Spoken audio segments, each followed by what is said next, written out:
Assalamualaikum warahmatullahi wabarakatuh. Bab 77-80. Li Fugui mencibir dan memasukkan semua 480.000 di atas meja ke dalam karung. Sekarang rencananya telah berhasil, saatnya dia menutup jaring. Yang Zi melihat IOU di tangan Li Fugui, dia benar-benar ingin naik dan meraihnya, tetapi dia kurus, dan Li Fugui tinggi. Semua orang tahu bahwa dia tidak bisa mengalahkan Li Fugui. Setelah beberapa lama, Yang Zi merasa dirugikan dan berkata, "Jangan khawatir, saya pasti akan mengembalikan uang yang saya berutang padamu." Tidak dapat melarikan diri. Setelah Li Fugui mengatakan ini, menurut aturan kasino, dia membayar penggaruk dan meninggalkan 400.000 yuan. Dia mengambil 400.000 yuan dan pergi bersama Liu San. Dalam perjalanan, Liu San menyayangi Li Fugui, dan berkata dengan sedikit sanjungan, "Fugui, mengapa kamu begitu kuat? Aku belum pernah melihatmu mengelak sebelumnya. Jika kamu tidak bergerak, itu sudah cukup.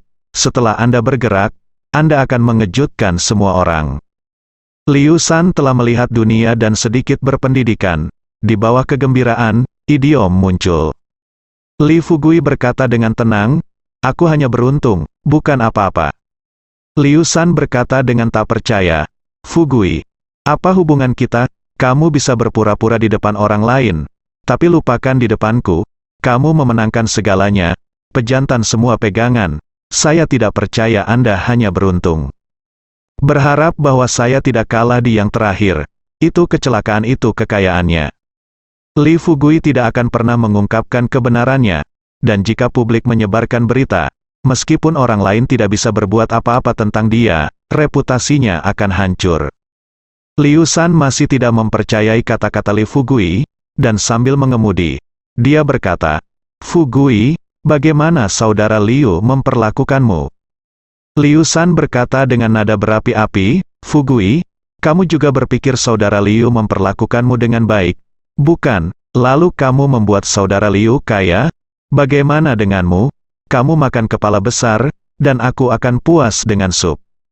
Li Fugui pada awalnya tidak peduli untuk memperhatikan Liu San, tetapi ketika dia memikirkan Nona Jinyi, dia masih berkata dengan sungguh-sungguh, "Liu San, berjudi bukanlah cara yang benar. Lebih baik menjadi orang yang rendah hati. Jika Anda mengerjakan proyek dengan jujur, Anda tidak akan lambat mendapatkan uang. Fugui, Anda adalah pria yang kenyang dan tidak tahu bagaimana menjadi lapar. Anda telah menghasilkan banyak uang, tentu saja Anda dapat mengatakan itu. Tetapi saya telah menghabiskan hampir semua uang yang saya peroleh dari kontrak proyek selama bertahun-tahun. Ini bukan karena saya ingin berjudi. Apakah Anda ingin bertarung?" Liu San sedikit tidak puas. Li Fugui tersenyum dan berkata, "Liu San, tidak peduli apa yang kamu katakan, aku tidak akan datang ke kasino. Aku benar-benar beruntung. Kamu harus menyerah." Liu San tidak menyerah, dan terus membujuknya di jalan. Setelah kembali ke desa Xiaoxi, Liu San melihat bahwa Li Fugui menolak untuk makan. Jadi dia tiba-tiba berkata, "Fugui, kenapa kamu tidak pergi ke rumahku?" "Harus tidur?" Li Fugui bertanya dengan curiga. Liu San tersenyum sedih, dan hei berkata, "Fugui, jangan berpura-pura. Kamu biasanya melihat mata adikmu Jinyi. Kamu pikir aku tidak bisa melihatnya?" Bola matanya hampir menonjol, berbicara tentang. Li Fugui hampir jatuh dari mobil. Dia tidak pernah berpikir bahwa Liu San bahkan akan menyadari ini. Dia agak bersalah. Liu San berkata dengan suara rendah, "Fugui, Jinyi tidak setampan si ulingmu. Tapi seperti kata pepatah, istri ini lebih baik daripada selir, dan selir lebih baik daripada mencuri, dan mencuri lebih baik daripada tidak bisa mencuri.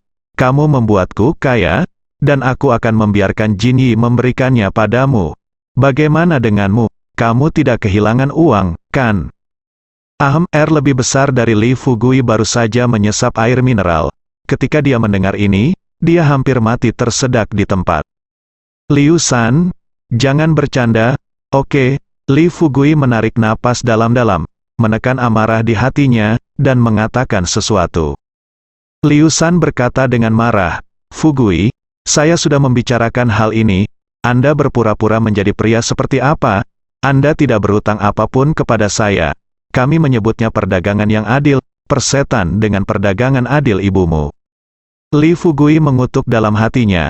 Dia tergoda dan memikirkan Sister Jinyi. Masalahnya adalah Liu Shan adalah suami Sister Jinyi, dan dia bisa mengatakan kata-kata yang tidak tahu malu, yang membuat Li Fugui sangat jijik. Selain itu, Li Fugui tahu bahwa jika dia mendapatkan Sister Jinyi dengan cara ini, dia takut Sister Jinyi akan membencinya di masa depan, dan mungkin dia akan berpikir bahwa dialah yang mendorong Liu Shan untuk berjudi. Setelah memikirkannya dengan jelas, Li Fugui segera berkata, "Liu Shan, jangan katakan ini lagi di masa depan, oke, aku akan pulang dulu. Ladangku, kamu makan, jangan tunda masa konstruksi." Setelah meninggalkan hukuman, Li Fugui langsung pulang. Wajah Liu Shan pucat pasi, dan setelah Li Fugui pergi, dia meludah ke tanah dan mengutuk, "Sungguh serigala berekor besar, kamu tidak mengenali orang jika kamu punya uang, kan? Aku tidak percaya, aku tidak bisa menghasilkan banyak uang tanpamu." Keesokan harinya, setelah Li Fugui bangun, dia menemukan Li Xiuling, dan menyerahkan uang tunai 450.000 yuan, IOOU, dan buku tabungan kepada Li Xiuling. "Fugui, dari mana kamu mendapatkan begitu banyak uang?"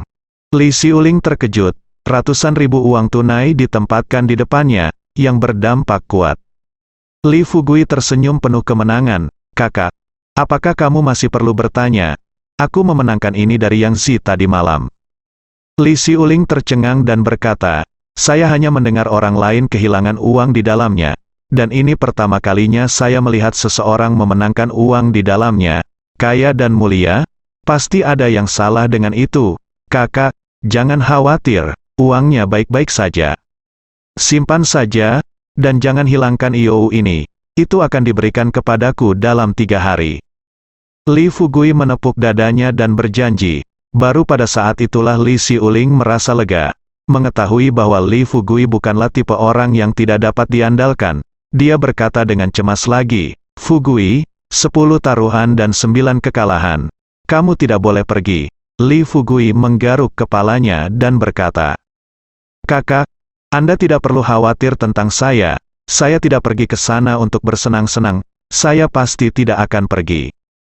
Li Xiuling berhenti berbicara. Dengan senyum bahagia di wajahnya, Li Fugui menjadi lebih baik dan lebih baik, meskipun keluarga terlihat seperti tidak ada yang berubah, tetapi uang dalam keluarga bertambah. Mengenai buku tabungan, Li Xiuling tidak membacanya, tetapi menyimpannya. Setelah Li Fugui memberikan barang-barang itu kepada Li Xiuling, dia mengambil ponselnya dan menelepon Gao Yunru. "Fugui, apakah kamu sudah tiba di kursi kabupaten?" Gao Yunru bertanya dengan suasana hati yang baik. Li Fugui berkata dengan cepat, "Saudari Gao, saya di sini untuk memberitahu Anda bahwa saya hampir melakukan apa yang Anda minta. Tetapi ingat, tidak peduli berapa banyak yang diminta Yang Zi, jangan membeli jamur awannya baru-baru ini." "Cepat sekali, oke, Fugui, jangan khawatir, saya tidak akan membelinya." Gao Yunru terkejut sekaligus bahagia. Meskipun dia tahu bahwa Li Fugui tidak hanya dapat diandalkan, tetapi juga sangat efisien, Li Fugui mengatur Yang Zi begitu cepat, dia tidak memikirkannya. Secara alami, saya sangat gembira. Evaluasi Li Fugui juga naik beberapa level dalam sekejap. Setelah Li Fugui menutup telepon Gao Yunru, dia ingat bahwa dia lupa membuka gerbang komite desa, dan kuncinya masih ada padanya. Kecuali Bailin memanjat tembok, dia tidak akan keluar sama sekali. Memikirkan hal ini, Li Fugui bergegas ke komite desa. Bailin sedang bekerja di kantor. Ketika dia mendengar suara itu, dia keluar. Ketika dia melihat bahwa itu adalah Li Fugui, dia tersenyum dan berkata, "Fugui, jangan jadi cemas, kembalilah setelah makan malam." "Bailin, maaf, aku hampir lupa.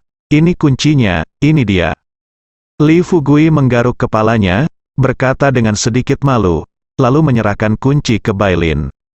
Bailin tersenyum dan berkata, "Fugui, apakah kamu sudah makan? Jika kamu belum makan, lakukan saja denganku." "Tidak, aku harus pergi ke kabupaten. Setelah Li Fugui selesai berbicara, dia berbalik dan melarikan diri. Apa yang terjadi tadi malam membuat Li Fugui sedikit malu menghadapi Bailin, tapi sejujurnya, dia masih punya ide untuk memanfaatkan Bailin. Setelah Li Fugui kembali ke rumah, dia membawa janda Liu ke ladang ubi belakang. Setelah merawat satu sisi ladang ubi, dia pergi ke lokasi pembangunan pangkalan pembibitan ubi dan melihat beberapa anak muda bekerja di dalamnya. Liu San adalah tidak terlihat. Di mana Liu San? Li Fugui mengerutkan kening dan bertanya. Ketika seorang pemuda melihat Li Fugui, dia berkata dengan senyum di wajahnya, "Bos Li, kakak Liu mungkin pergi ke kota. Kita harus tinggal di sini dan bekerja hari ini. Akan berjudi lagi." Li Fugui mencibir hatiku, Liu San ini pasti terobsesi dengan hantu. Bagaimanapun, dia tidak bisa diselamatkan, jadi bagaimana dengan cinta? Setelah menyelesaikan pekerjaan ini, Li Fugui tidak berencana untuk meminta Liu San melakukan sisa proyek. Selama 3 hari berturut-turut, Li Fugui tidak pergi ke kursi kabupaten, dan tidak banyak keluar. Dia membuat sup obat atau merawat ladang obat. 3 hari kemudian, Li Fugui meminta Li Xiuling untuk mengambil 450.000 IOU dan 10.000 yuan lainnya. Setelah meninggalkan desa Xiaoxi, dia datang ke kota, membeli sepeda motor, dan langsung pergi ke desa. Pergi ke Yangchun di sebelah. Di pedesaan, Anda masih bisa mengemudi tanpa plat nomor untuk waktu yang singkat. Li Fugui juga mengetahuinya. Setengah jam kemudian, Li Fugui mengendarai sepedanya ke Yangchun. Ini adalah kunjungan pertamanya ke Yangchun. Dia tidak tahu di mana rumah Yang Zi. Tetapi tidak masalah, Li Fugui mengendarai sepedanya dan langsung pergi ke desa komite. Kebetulan ada seseorang yang bekerja di dalam. Jadi Li Fugui menjelaskan niatnya di masa depan, dan pada saat yang sama mengeluarkan IOU. Kepala desa Yangchun secara pribadi membawa Li Fugui ke tempat terpencil komite desa Yangchun, di mana ada sebuah rumah bata. Menurut peraturan desa Yangchun, singkat cerita, ini adalah rumah Yang Zi. Yang Zi adalah seorang yatim piatu, dan dia tumbuh dengan makan banyak makanan di desa. Selain itu, dia memiliki kepribadian yang menyendiri dan tidak terlalu suka bersosialisasi dengan penduduk desa. Bahkan dia memilih tempat yang tidak ada siapa-siapa di dalam rumah. "Yang Zi, apakah kamu di rumah?" Seseorang mencarimu, teriak kepala desa dan melihat pintu di halaman terbuka. Lalu Yang Zi berjalan keluar dari dalam. Begitu Yang Zi melihat Li Fugui, wajahnya berubah, dan dia berkata dengan tidak puas, "Bukankah aku sudah memberitahumu bahwa uang itu akan diberikan kepadamu? Apa maksudmu dengan datang ke sini?" Li Fugui tersenyum ringan dan berkata, "Yang Zi, ayo, waktu janji temu adalah 3 hari. Sekarang 3 hari telah berlalu, saatnya Anda membayar." Yang Zi berkata dengan wajah jelek, "Jika saya mengatakan saya pasti akan memberikannya kepada Anda. Apa yang Anda desak? Saya pasti akan memberikannya kepada Anda dalam 2 hari. Tidak, kamu harus memberikannya sekarang." Wajah Li Fugui menjadi gelap, dan dia berkata, "Jika kamu tidak memberikannya kepadaku, aku hanya bisa melakukan bisnis. Saat kamu ditangkap, jangan salahkan aku karena kejam." Kepala desa yang juga membujuk, "Yang Zi, bukannya kamu tidak punya uang? Karena kamu berutang uang kepada orang lain, kamu harus membayarnya kembali. Wajar untuk membayar kembali hutangnya, bukan?" Yang Zi berkata dengan marah, "Kepala desa, bukan karena saya tidak membayarnya kembali, tetapi saya tidak punya uang sekarang, dan saya akan punya uang ketika saya menjual kumpulan baru jamur awan. Anda belum menjual apapun akhir-akhir ini, bukan?" Kepala desa tahu tentang situasi Yang Zi. Mendengar ini, dia bertanya lagi. Yang Zi menggertakkan giginya dan berkata, "Wanita bau itu, Gao Yunru, mengira harga yang saya minta tinggi akhir-akhir ini, tetapi dia menolak untuk membelinya. Saya akan menyerah dan menurunkan harganya ya. Dia tetap tidak membelinya. Tapi saya ingin melihat apakah dia bisa bertahan selama beberapa hari." Melihat Yang Zi memarahi Gao Yunru, Li Fugui berhenti bersikap sopan dan berkata, "Yang Zi, jangan bicara omong kosong, saya hanya bertanya, maukah Anda memberi saya uang hari ini? Jadi bagaimana jika kamu tidak memberikannya?" Yang Zi juga menjadi marah, jadi dia hanya mempermainkan. Li Fugui mengeluarkan ponselnya dan berkata, "Kamu tidak mau memberikannya padaku. Oke, bagaimanapun, aku punya IOU, jadi aku akan melaporkannya sekarang, dan aku akan menangkapmu terlebih dahulu." Anak muda, jika Anda memiliki sesuatu untuk dikatakan, katakanlah. Yang Zi bukanlah seseorang yang tidak membayar kembali uang hutangnya, dia pasti akan membayar Anda kembali. Kepala desa yang buru-buru bernegosiasi, Yang Zi juga sedikit panik. Dia tahu bahwa Li Fugui tidak membohonginya, dan bahwa IOU ditulis olehnya sendiri, dan begitu dia tertangkap, tidak mungkin untuk dia untuk membayar kembali uang itu. Tetapi, jika dia ingin membayar kembali uang itu, tidak mungkin baginya untuk menghasilkan uang tunai dalam jumlah besar sekarang. Dalam keputusasaan, Yang Zi berkata tanpa daya, "Li Fugui, kamu ingin uang? Saya benar-benar tidak memilikinya. Bahkan jika saya ditangkap, saya masih tidak memilikinya. Tetapi saya memiliki satu hal yang dapat melunasi hutang. Jadi saya jamin Anda tidak akan menderita." "Apa?" "Ia barang antik yang diturunkan dari nenek moyang." Li Fugui diam-diam senang, tetapi bertanya dengan wajah main-main. Yang Zi tersenyum bangga dan berkata, "Barang antik sangat berharga. Jika Anda menjual satu dengan harga lebih murah, saya memiliki aliran barang yang stabil. Anda akan tahu kapan Anda ikut dengan saya. Jangan bohong padaku." Li Fugui terus berpura-pura bodoh. Dengan ekspresi ragu di wajahnya, dia mengikuti Yang Zi ke dalam rumah. Kepala desa Yang Chun adalah orang yang sibuk, jadi dia meninggalkan pesan untuk Li Fugui dan Yang Zi untuk membicarakannya, lalu pergi. Setelah Li Fugui masuk ke dalam rumah, dia menyadari bahwa banyak perabot di dalamnya yang baru dibeli. Dari sudut pandang ini, Yang Zi menjadi kaya baru-baru ini. Yang Zi mengeluarkan tas kulit ular dari rumah dan melemparkannya ke depan Li Fugui. Ketika dia membukanya, dia menemukan bahwa tas itu berisi jamur awan montok berwarna cerah. Li Fugui dengan sengaja berpura-pura tidak senang dan berkata, "Hanya benda ini? Bukankah ini produk gunung? Kamu mengirim pengemis, kan? Benda ini masih bernilai 450.000 yuan." Yang Zi menatap dan berkata, "Li Fugui, beri. Tahu saya kamu konyol, kamu benar-benar bodoh, bayi itu bahkan tidak mengetahuinya di depan matamu. Tas ini beratnya 50 atau 60 kati. Kamu pergi dan mencari tahu nama jamur awan. Menurut harga pasar saat ini, tas kulit ular ini setidaknya berharga 5 atau 600 ribu. Potong, siapa yang kamu bodohi? Benar-benar berpikir aku bodoh? Kamu menggali benda ini sendiri, tidak buruk jika harganya 5 atau 600 yuan. Li Fugui mencibir.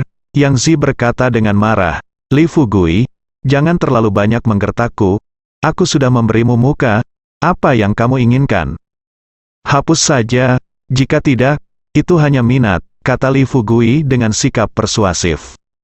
Yang Zi marah dan geram, satu tas bernilai ratusan ribu, Li Fugui jelas meminta banyak uang. Namun, Yang Zi tidak curiga bahwa Li Fugui adalah jebakan. Dia hanya merasa bahwa orang bodoh seperti Li Fugui bahkan belum pernah ke kursi kabupaten. Jadi itu tidak masuk akal sama sekali.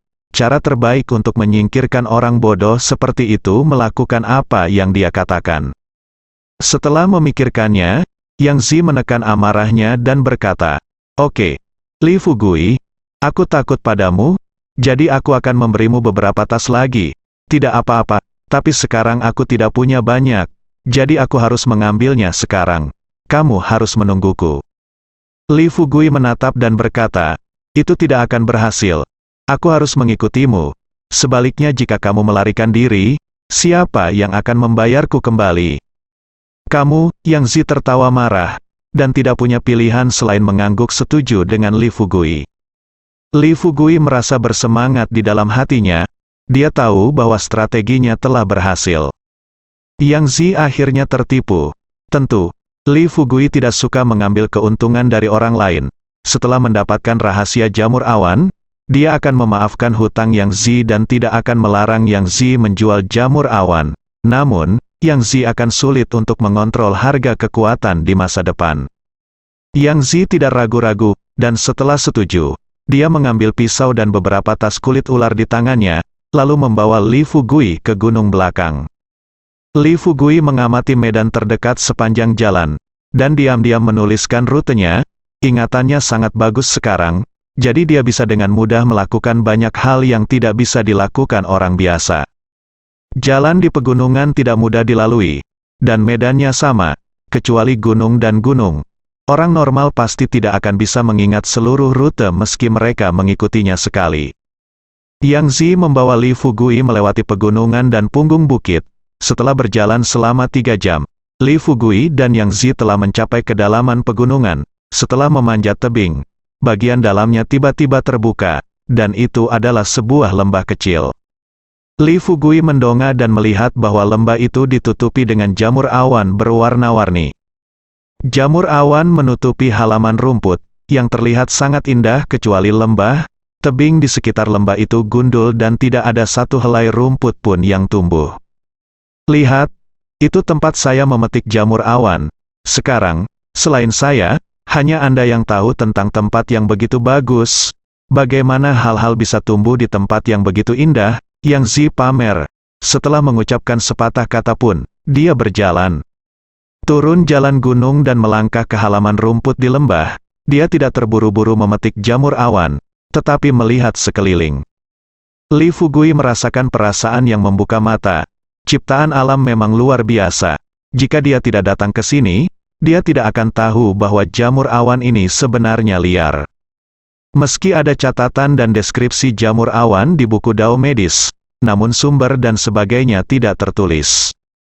Li Fugui berjongkok, mengulurkan tangan, dan hendak menyentuh jamur awan, tetapi Yang Zi di sebelahnya membuka tangannya dan berkata dengan gugup, "Jangan bergerak, ada ular di sini." Ada ular. Li Fugui tertegun sejenak, dan saat berikutnya, seekor ular hitam terbang keluar dari rerumputan dan menggigit jarinya. Yang Zi terkejut, meraih kapak di tangannya, dan menebas bocah laki-laki itu. Ular hitam itu dipotong menjadi 2. Li Fugui meraih ular hitam kecil dengan hanya tubuh bagian atas yang tersisa, menariknya dengan keras, dan membuangnya ke samping. Apa yang terjadi barusan membuat kesan Li Fugui tentang Yang Zi jauh lebih baik. Dia bertanya, "Apakah ada banyak ular di sini?" Yang Zi melihat sekeliling, dan berkata, banyak, saya digigit oleh benda ini ketika saya pertama kali datang ke sini, dan saya harus berbaring di tempat tidur selama 3 bulan penuh untuk pulih. Ini sangat menakutkan." Li Fugui tidak bisa tidak memikirkan beberapa catatan di Canon of Medicine dan Dao. Tapi dimanapun ada harta langit dan bumi tumbuh, akan ada roh yang menemani mereka.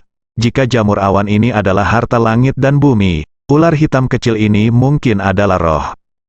Yang Zi menunggu beberapa saat, melihat tidak ada ular yang muncul, lalu memotong jamur awan dengan pisau. Li Fugui tiba-tiba berkata, "Jangan dipotong, Yang."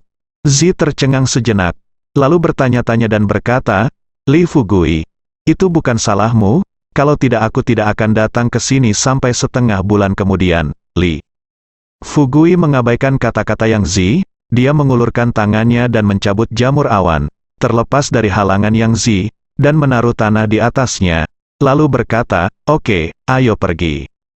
Yang Zi tidak bisa mengetahuinya, dia tidak mengerti apa yang ingin dilakukan Li Fugui.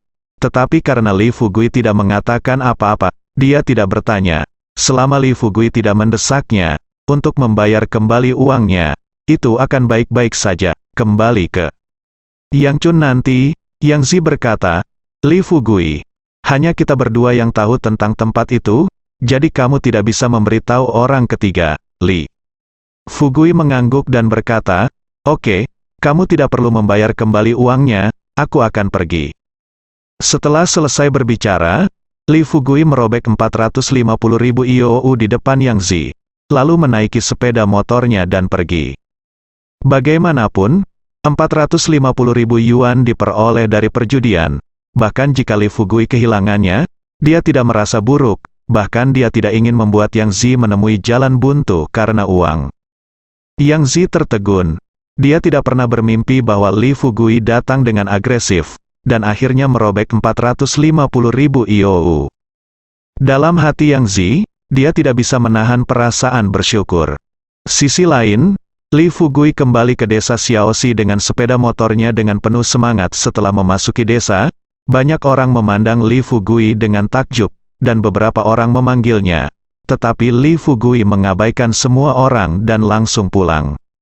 Setelah kembali ke rumah, Li Fugui mengambil alat, membuat sup obat, dan bergegas ke gunung belakang, bersiap untuk bereksperimen dengan jamur awan yang dia gali. Setelah menuangkan sup obat, keesokan harinya, Li Fugui bangun pagi-pagi dan berlari ke gunung belakang untuk melihat-lihat, hanya untuk menemukan bahwa jamur awan tidak berubah sama sekali. Ada apa? Mungkinkah sup obat itu tidak berguna? Li Fugui diam-diam cemas dan sedikit kecewa. Dia telah membuat janji di depan Gao Yunru. Jika dia gagal, bagaimana dia bisa menjelaskan kepada Gao Yunru? Saat turun gunung, Li Fugui masih memikirkan pertanyaan ini, dan dia tidak bereaksi sampai dia bertemu seseorang secara langsung. Bailin, maaf, saya baru saja tidak memperhatikan Anda. Li Fugui mendongak, melihat bahwa itu adalah Bailin, dan dengan cepat meminta maaf. Bailin bertanya dengan curiga, Fugui, mengapa kamu linglung? Apakah sesuatu terjadi? Li Fugui hendak membodohinya, tetapi dia langsung berpikir bahwa Bailin adalah seorang mahasiswa. Bailin mungkin tidak menyadari hal-hal yang tidak bisa dia selesaikan sendiri. Setelah memikirkannya, Li Fugui berkata, Bailin, saya baru saja membuat jamur jenis baru, dan saya akan membudidayakannya untuk melihat apakah bisa berhasil. Tapi saya gagal, saya baru saja memikirkan hal ini, sekarang. Jamur, di mana Anda menanamnya? Bailin sedikit terkejut, lalu memikirkan sesuatu, dan segera bertanya. Li Fugui menunjuk ke gunung belakang dan berkata, ada di bidang obat. Bailin tersenyum dan berkata, Fugui, tidakkah kamu tahu bahwa hal yang berbeda membutuhkan tanah yang berbeda, suhu dan lingkungan yang berbeda? Jamur adalah jamur dan perlu ditanam di ruangan bersuhu konstan. Li Fugui tertegun sejenak dan bertanya, Bailin, berapa suhu ruangan bersuhu konstan yang kamu bicarakan tentang? Bisakah Anda benar-benar menanam jamur? Bailin mengerutkan bibirnya dan berkata sambil tersenyum, tentu saja, tidak perlu berbohong kepada Anda, tetapi kekayaan, suhu ruangan yang konstan sangat mahal. Apakah Anda benar-benar berencana untuk tumbuh jamur? Jangan rugi kalau begitu. Berapa biaya untuk membuatnya? Li Fugui tergerak. Bailin berpikir sejenak dan berkata, jika kamu menginginkan area yang lebih luas, kamu harus meminta 3-400 ribu. Mahal sekali. Li Fugui terdiam. Dia menghasilkan sangat sedikit uang. Dia tidak tahan dengan lemparan seperti itu sama sekali. Bailin tersenyum dan berkata, ini sangat mahal, jadi jangan khawatir. Kamu bisa mendapatkan bahan obat dan permainanmu dengan nyaman. Keduanya bisa menghasilkan uang dan tumbuh, dan mereka juga sangat bagus. Tidak, Bailin, tolong bantu saya menghubungi. Saya ingin mendapatkan ruang dengan pengatur suhu. Uang bukan masalah, yang terbaik adalah mulai melakukannya segera, lebih cepat lebih baik. Li Fugui tidak berpikir lama sebelum dia mengambil keputusan. Bahkan jika ruang pengatur suhu berharga 500 ribu yuan, selama berhasil, uang itu akan diperoleh kembali dalam sekejap, belum lagi dia sekarang menjadi jutawan sejati. Uang itu juga ditempatkan di bank, dan bunganya tidak banyak, jadi lebih baik diinvestasikan. Bailin memandang Li Fugui dengan heran, dan mau tidak mau berkata, Fugui, ini bukan lelucon, 500 ribu harus menjadi seluruh hartamu, kan? Apakah kamu yakin? Hubungi saja aku baiklah. Li Fugui mengangguk. Bailin mengangguk dan berkata, sukses, saya akan menghubungi Anda hari ini, dan saya dapat menemukan seseorang untuk Anda besok. Keesokan harinya, Bailin tidak berbohong. Pada siang hari, orang yang dicari Bailin sudah tiba. Li Fugui memberi pihak lain semua uang yang dia peroleh di kasino terakhir kali. Dia membayar total 500 ribu yuan untuk membangun sebuah bangunan yang relatif besar, ruangan dengan pengatur suhu. Kecepatan pembangunan ruang suhu konstan sebenarnya sangat cepat. Yang paling mahal adalah peralatan di dalamnya. Karena Li Fugui membayar uangnya dengan mudah, ruang suhu konstan dibangun hanya dalam 2 hari. Li Fugui memindahkan jamur awan dari ladang ubi belakang ke ruang suhu konstan. Setelah kembali ke rumah, dia tidak tertidur sepanjang malam. Dia telah menghabiskan 500.000 yuan, melayang. Keesokan paginya, Li Fugui keluar dari ruang pengatur suhu di gunung belakang.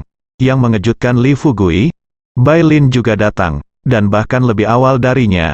"Fugui, apa kabar? Apakah kamu gugup?" Bai Lin bertanya sambil tersenyum. Li Fugui berkata sambil tersenyum masam, "Bai Lin, bisakah kamu tidak gugup?" Bersambung.